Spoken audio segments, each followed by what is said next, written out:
Magandang gabi sa lahat.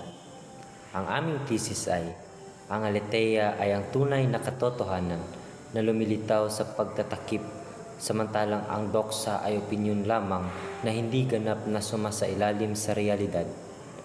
At may tatlo kaming suporta ukol dito.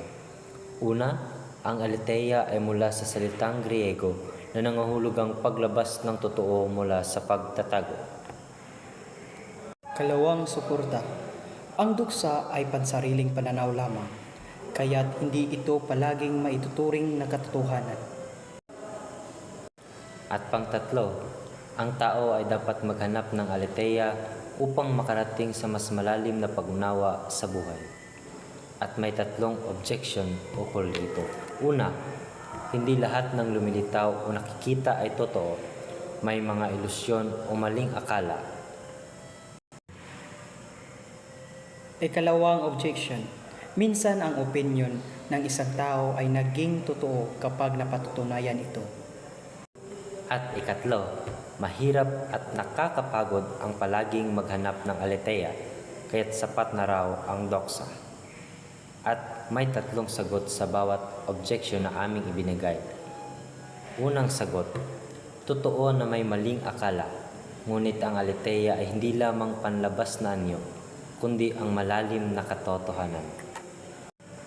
Ikalawa, ang opinion ay maaaring malapit na katotohanan, ngunit hindi ito aletheia hanggang walang sapat na ebidensya.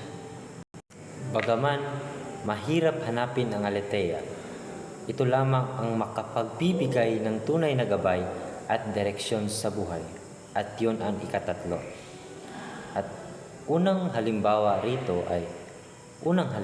ay isang seminarista ang nakarinig ng chismis tungkol sa kanilang kaklase.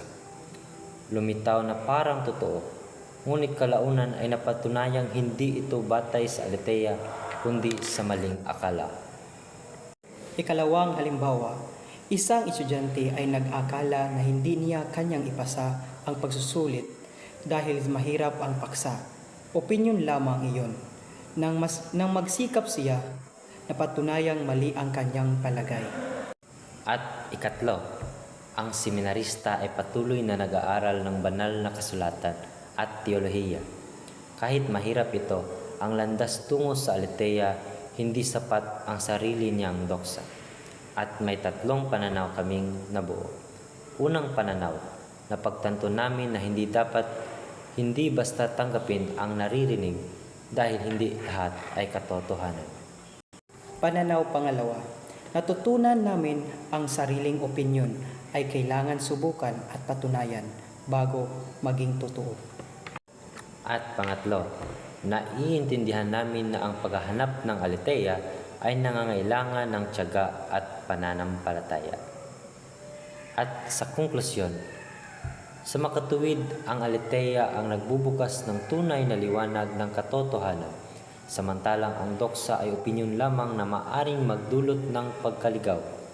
Tulad ng isang seminarista at estudyante, dapat tayong magsumikap na hanapin at isabuhay ang aletheia upang magabayan ang ating buhay at kaalaman.